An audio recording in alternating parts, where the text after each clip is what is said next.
was younger, I loved playing with dolls. I had dozens of them. Baby dolls, Barbie dolls, and even a couple porcelain antique dolls my grandmother had passed down to me. As I grew up, I put away most of my dolls, keeping just a few for sentimental reasons. One of those was my favorite porcelain doll, Lucy. Lucy sat on a shelf in my bedroom all through my high school years. With her delicate painted features and ruffled blue dress, she looked like a perfectly sweet, old-fashioned doll. I hardly thought much about her presence in my room. That is, until the dreams began. In the dream, I was back in my childhood bedroom. All my shelves were lined with dolls staring blankly at me. I felt unsettled and claustrophobic, desperate to escape the sightless gaze of all those glassy eyes. I turned towards the door to leave and let out a shriek. There stood Lucy in the doorway, blocking my exit. Her porcelain face was cracked down the middle, creating a jagged grin. Tufts of her hair stuck out at odd angles. She lifted her arm mechanically, one finger beckoning me to come closer as her plans for me swirled darkly in her eyes. I woke up with my heart pounding, breathless with terror. After that, I put Lucy in a box in my closet, unable to look at her knowing the malevolence she harbored. But banishing her did not banish the nightmares. The next night I found myself again, trapped in that room full of dolls, their eyes boring into me. When I could finally tear my own eyes away to look at the door, Lucy was halfway across the room, shuffling toward me stiffly. Her head rotated all the way around with an awful cracking noise. A demented giggle emanated from her twisted porcelain mouth. I tried to scream, but no sound came out. All I could do was back away as Lucy drew nearer. The mass of dolls behind me seemed to press closer, allowing no escape. Lucy's hands reached for my throat. Then I jolted awake, trembling and drenched in sweat. Despite my terror, I told no one of these dreams. Sure, they would think I was crazy. I considered getting rid of Lucy altogether, but an irrational guilt kept me from throwing her away. The nightmares continued plaguing me. Each night, Lucy made it nearer before I awoke, choking back a shriek.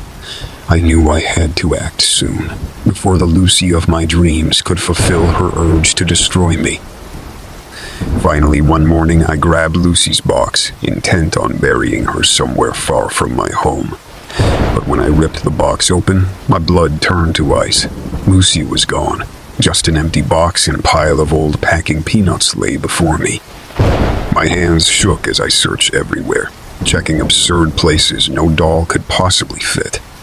But Lucy was nowhere in my room. Had I somehow disposed of her earlier and not recalled it? No. Deep down, I knew exactly what had happened. Lucy had gotten tired of only terrorizing me at night. She was after me in waking life now, too. When my grandmother died last year at the age of 95, my family was tasked with going through all of her possessions she had accumulated over the decades. She had lived in the same large Victorian house her entire life, never throwing anything away. Going through her vast collections was an archaeological expedition, revealing forgotten pieces of our family history. But one relic in particular left me unsettled, her antique doll collection. Grandma Joyce had over 50 dolls proudly displayed around her home, from floor to ceiling. She lovingly maintained and cared for each one, arranging and rearranging them over the years. As a little girl, I had always found the dolls unnerving with their glassy eyes and delicate porcelain faces. I avoided looking at them if I could help it when visiting Grandma's house. She never seemed to notice my aversion to her prized collection. After Grandma passed, my mother asked if I would help inventory the dolls before an estate sale. Many were rare antiques from the 1800s that could be quite valuable. I reluctantly agreed, wanting to assist my grieving mother however I could.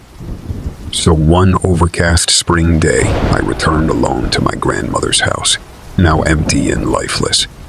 I got the key from Mom and did a walkthrough, feeling like an intruder. Heading upstairs to the room display the main doll collection gave me chills. I slowly inspected each doll, checking fabrication marks and signs of age or damage. My unease grew as time passed in that dim room. I kept glancing back at the door, unable to shake the silly thought that one of the dolls might have moved while my back was turned. Near the end of the row sat one doll that captured my attention. She wore a faded pink silk dress with intricate lace detail. Her face was stunningly realistic with luminous glass eyes and delicate porcelain features. Chestnut ringlets cascaded over her shoulders, each lock meticulously rendered. Something about her beauty and incredibly lifelike quality captivated me. According to the tarnished engraving on her neck, this doll was named Abigail and had been crafted in Paris in 1878. I carefully wrote down Abigail's details, feeling an unexpected sadness at the prospect of her being sold off. She seemed to have an aura about her unlike the other dolls. I finished cataloging and left quickly, heavy with grief and troubled thoughts. Over the next few nights as I tried to sleep, my mind kept returning to that doll, Abigail. I knew it was ridiculous, but I felt guilty just leaving her there all alone in that big empty house once filled with life and laughter. A few days later, I stopped by my grandmother's house again, drawn there for reasons I couldn't explain. I went straight to Abigail, picking her up gently. Her weight felt comfortingly substantial in my hands. I inspected her delicate limbs and the ornate details of her dress. Holding her calmed me and made me feel a deep connection. On impulse, I decided to take Abigail home with me. She would be perfect on the shelf in my bedroom, where I could admire her exquisite artistry up close, just temporarily until the estate sale. I rationalized I was protecting her by removing her from the deserted house.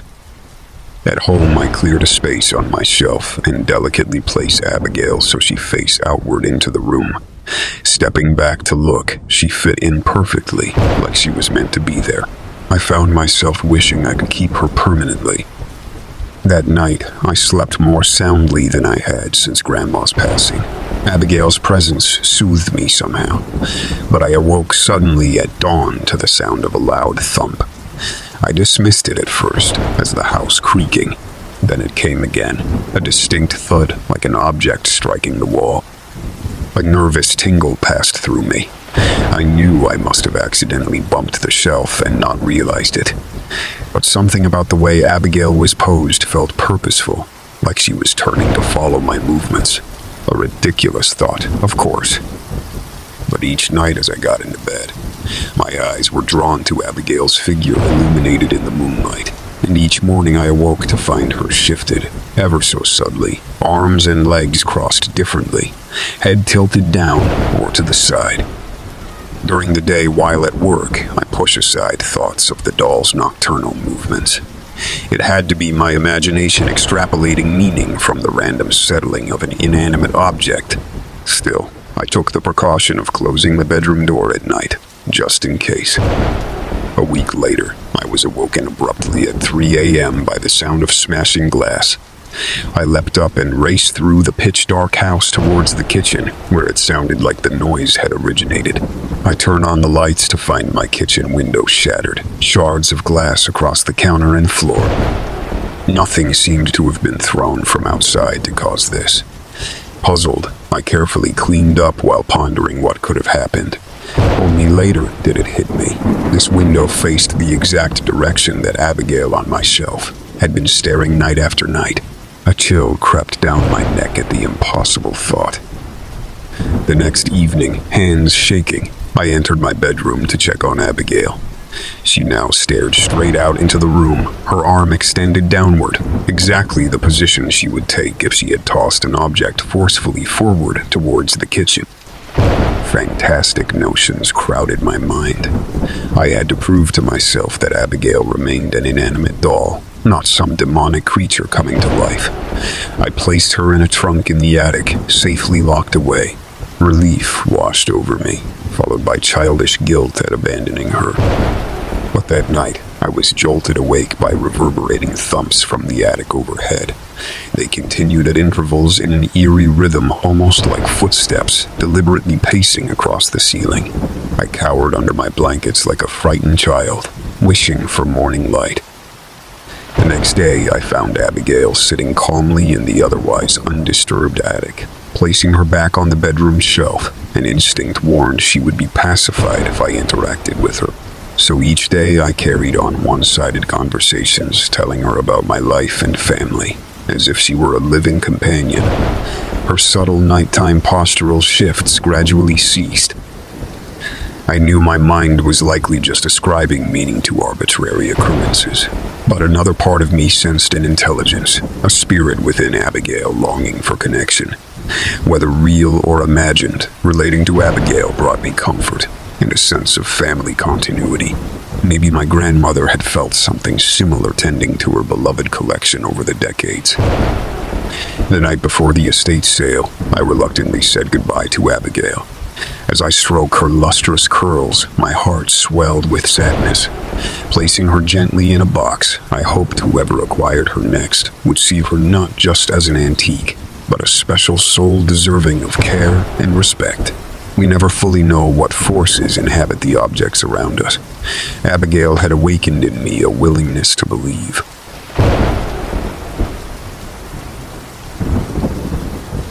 When I was 12, my grandmother gifted me a porcelain doll. She said used to be hers as a little girl. The doll had lacy Victorian dresses, delicate china limbs, and long, luxurious blonde curls. Her bright blue glass eyes and rosebud lips were remarkably detailed and lifelike.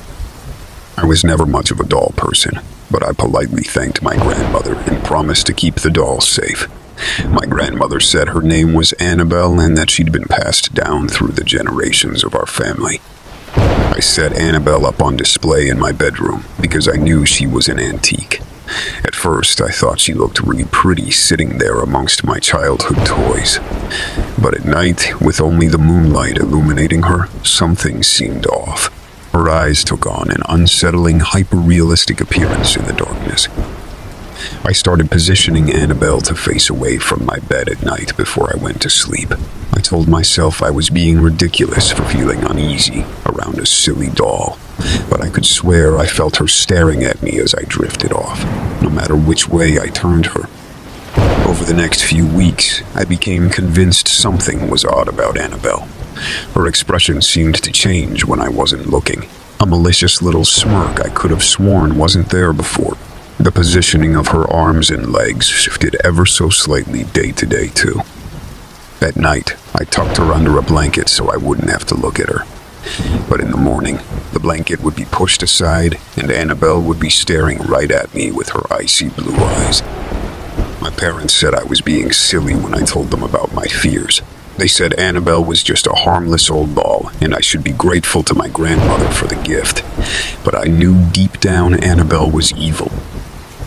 I began having terrible nightmares of Annabelle skittering spider-like across my ceiling or crawling onto my bed to choke me. I'd wake up in a cold sweat, terrified to turn on the light and confirm she was still on the shelf where I left her.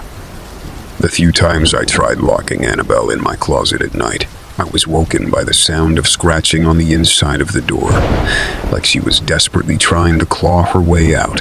Needless to say, Annabelle was back on display the very next day. I became convinced Annabelle could move around on her own when I wasn't watching. I would leave my bedroom for a minute, only to come back and find Annabelle in a new position. It was slight, her head tilted or arm extended, but enough to make my heart skip a beat. My best friend Jessie thought I was letting my imagination run wild, but she believed me when Annabelle seemed to move closer to us on the shelf as we chatted in my room. Jessie saw it too, ever so gradual sliding across the surface when we weren't paying attention. I told my grandmother I wanted to give Annabelle back, that she scared me. My grandmother was offended and guilt tripped me into keeping her, saying I'd regret giving away an heirloom someday. So I had no choice but to let Annabelle remain in my room, tormenting me night after night. Things escalated the night I woke up to see Annabelle seated at the foot of my bed, staring at me. Her tiny porcelain hands were gripped into claws that were shredding my bed sheets. I screamed and squeezed my eyes shut, begging it to only be a nightmare. When I looked again, Annabelle was back in her usual spot on the shelf. But the torn bedsheets proved I hadn't imagined Annabelle's attack. Jesse agreed to sleep over that night to keep me company. We stayed up late, talking and keeping wary eyes on Annabelle. We must have dozed off eventually, because a noise woke me with a start. Jesse was gone from the sleeping bag next to me. I searched the dark room frantically and spotted 2 feet sticking out from under my bed. I flipped on the light, prepared for the worst, but it was only Jessie who crawled out confused, saying she must have been sleepwalking. With immense relief, I helped her back into the sleeping bag next to me. As we lay back down, an odd gurgling sound came from the direction of the shelf. We both sat bolt upright and gasped. Annabelle was grinning wildly, her glassy eyes gleaming. Dark red liquid dribbled from her lips, the same color staining the lace collar of her dress. Jessie shrieked and rushed from the room. I was frozen, watching in horror as Annabelle's lips curled back further into a maniacal grin. It lasted only seconds, but felt like an eternity before Annabelle's face returned to its normal angelic expression. Though my parents refused to believe me, I begged to go stay with my aunt, who understood my terror of Annabelle. The next day, my dad brought Annabelle to my grandmother's house for safekeeping. We all breathed easier without her evil presence in our home. But a week later, my parents called with tragic news. My beloved grandmother had been found dead in an apparent freak accident. She fell from a high ladder while trying to retrieve something from her attic storage. What she was desperately reaching for remained a mystery, but I knew in the depths of my soul Annabelle had managed to lure my grandmother to her death. That wicked doll would never truly let our family escape her clutches. I refused to stay in my family's home after that, consumed by terror at what Annabelle might make me do next. I'm now grown and live far away, but this deep-rooted fear that Annabelle will someday reappear lives inside me still today. Her painted porcelain face haunts my memories, always smiling that twisted grin. Moving day was finally here. After months of packing, I was eager to start fresh in our new home across the country. My husband Mark and I had meticulously labeled every box, so all that remained was loading up the truck. As I did a final walkthrough, I noticed a box tucked way back on the top closet shelf. Funny, I didn't remember putting anything up there. I dragged over a step stool and hoisted the mystery box down. Peeking inside, I saw a jumble of odds and ends. Nothing that seemed important enough for the move. I was about to push the box aside when a small limb caught my eye. I pulled out an antique porcelain doll tangled among the contents. Her elaborate Victorian dress was faded and dusty, but her delicately painted face was strikingly preserved. As I looked closer, the doll's bright blue eyes seemed to stare back at me with uncanny awareness. I laughed at myself for imagining a toy could look alive. Still, I felt an odd attachment to this forgotten antique, rather than she'd access belongings. I found myself delicate, wrapping the doll to survive the long drive. Hours later, we finally arrived at our new house. While Mark began unloading boxes, I brought the mystery doll inside and set her on the mantel. Something about her sweet expression in this unfamiliar setting eased my homesickness. In the flurry of unpacking over the next few days, I forgot about the doll. Late one night, unable to sleep, I crept downstairs for a snack. Passing by the living room, the doll caught my eye, slightly askew on the mantel. I could have sworn I left her facing squarely forward. I must be more exhausted than I realized from the move. After straightening the doll, I continued to the kitchen, but I couldn't shake a vague sense of unease. The next evening, heading to bed with Mark, I paused by the mantel out of habit.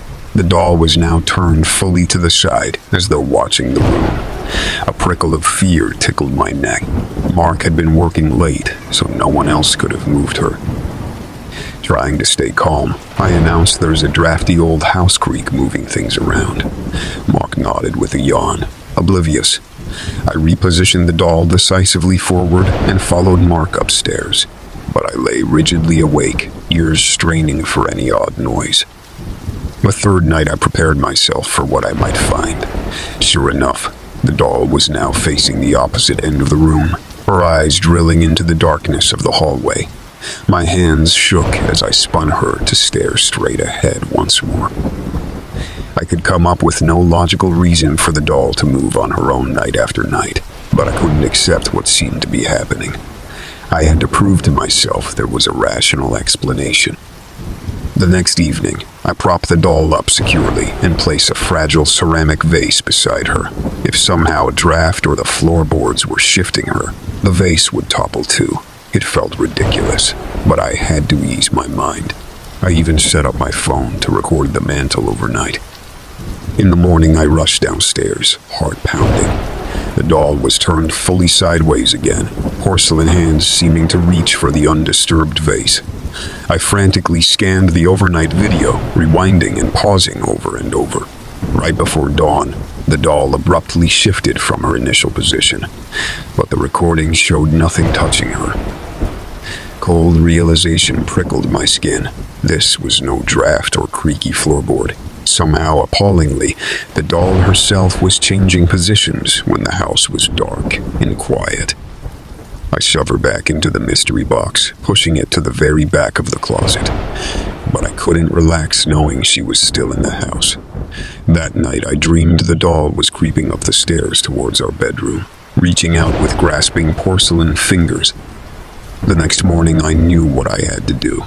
I raced to the backyard and hurled the box containing the doll into our trash bin. Heart pounding, I watched the garbage truck trundle down the street collecting the bin and crushing its contents. It was over. Later that week, I opened the closet to find the antique doll sitting front and center on the top shelf. Her head swiveled slowly to fix me with a penetrating gaze. As panic rose in my throat, I caught a glimpse of her small, mocking smile. I immediately drove to the landfill and forced myself to climb amongst the fetid mounds of garbage. After hours of searching, I found her, still pristine and perfect amidst the filth. As I shakily unearthed her, the doll's icy blue eyes seemed to taunt me. That night, I tore her porcelain body into shards, scattering the pieces in trash bins all around town. I tossed her severed head into the river for good measure. Exhausted and trembling, I returned home just wanting oblivion. But as I drifted into restless sleep, I heard faint shuffling footsteps outside the bedroom. Slowly, the door creaked open. In the darkness, I felt the doll's presence surrounding my bed, claw-like fingers reaching for my throat. I awoke drenched in sweat, heart pounding. I sat frozen, listening intently. After several minutes of silence, I tried to calm myself. It was just a nightmare, a manifestation of my stress and fear. I turned over, laughing softly at my foolishness. As my eyes adjusted to the dim dawn light, a small figure at the foot of the bed came into focus. There sat the antique doll, fully intact with a gleeful menace in her staring blue eyes.